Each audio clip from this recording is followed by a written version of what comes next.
അങ്ങനെ ഇരിക്കെ കഴിഞ്ഞ 3-4 ആഴ്ചയ്ക്ക് മുന്നേ ഒരു വൈകുന്നേര സമയം FB ഒക്കെ തള്ളിമറിക്കുമ്പോൾ ഒരു വീഡിയോ ഇന്നാ പിടിച്ചോ എന്നും പറഞ്ഞ് എൻ്റെ മുന്നിലേക്ക് ചാടി.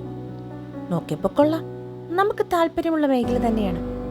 ഒരു കുട്ടി കറുത്ത കളറുള്ളൊരു തുണിയിലൊരു ബ്രഹ്മാണ്ടൻ പൂവിനെ വരയ്ക്കുന്നു.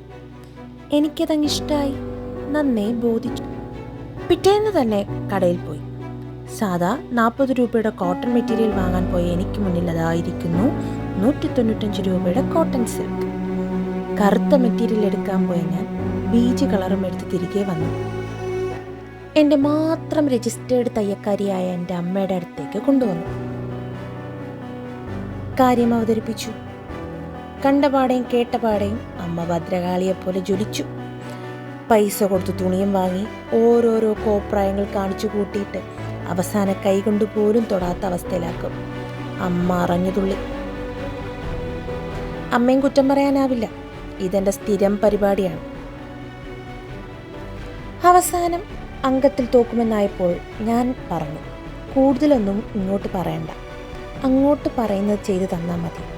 എനിക്കും കൊച്ചിനും ഒരുപോലത്തെ 2 ഡ്രസ്സ്, അത് മാത്രം. ഇതാണ് മോഡൽ.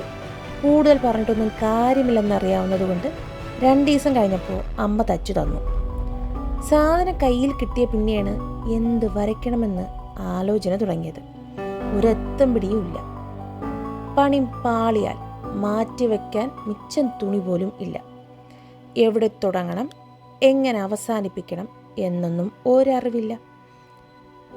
എപ്പോഴത്തെയും പോലെ ജമിനി ചേച്ചിയോട് ചോദിച്ച് ഏത് പെയിൻറ്റ് വാങ്ങണം, എങ്ങനെയൊക്കെ അടിക്കണം, അടിക്കുന്നതിന് മുന്നേ എന്തൊക്കെ ചെയ്യണം, അടിച്ചതിന് ശേഷം എന്തൊക്കെ ചെയ്യണം എന്നൊക്കെ ഒരുവിധം മനസ്സിലാക്കി. സാധനമെല്ലാം സെറ്റ്. ഇനി പടം വരച്ചു തുടങ്ങിയാൽ മതി.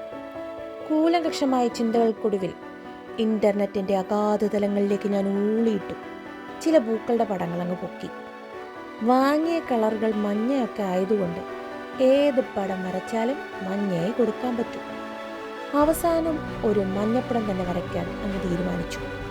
അപ്പടമാണ് ഈ പടം. തിന്നിട്ട് എല്ലിൻ്റെ ഇടയിൽ കയറുക എന്നൊക്കെ പറയും മാതിരി പടം ഏകദേശം ഷെയ്ഡൊക്കെ കൊടുത്ത് വരച്ചൊതുങ്ങാറായപ്പോൾ കുറച്ചുകൂടെ ഡീറ്റെയിലിംഗ് കൊടുക്കണമെന്നൊരു മോഹം. ഇരുന്ന ചുവന്ന കളർ എടുത്ത് ഡീറ്റെയിലിംഗ് കൊടുത്തു. അത് ലേശം വെളുക്കാൻ തേച്ചത് പാണ്ടായ പോലെയായി. ഞാനുണ്ടോ വിടുന്നു. അവസാനം ഒരു വഴിക്ക് എങ്ങനെയൊക്കെ എത്തിച്ചു.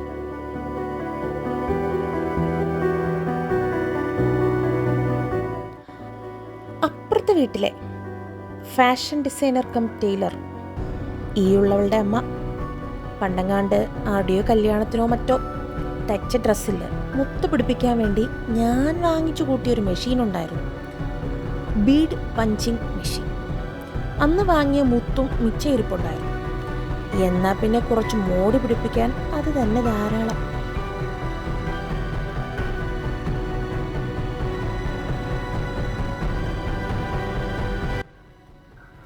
എടുത്തങ്ങ് ചറപറ കുത്തലായിരുന്നു. തുന്നലും കുത്തലും പിടിപ്പിക്കലും ഒക്കെ കഴിഞ്ഞു. നമ്മുടെ മോഡലിനെ കൊണ്ട് ഇടിയിച്ച് ഓരോ ഫോട്ടോഷൂട്ടിനായി ഇറക്കി.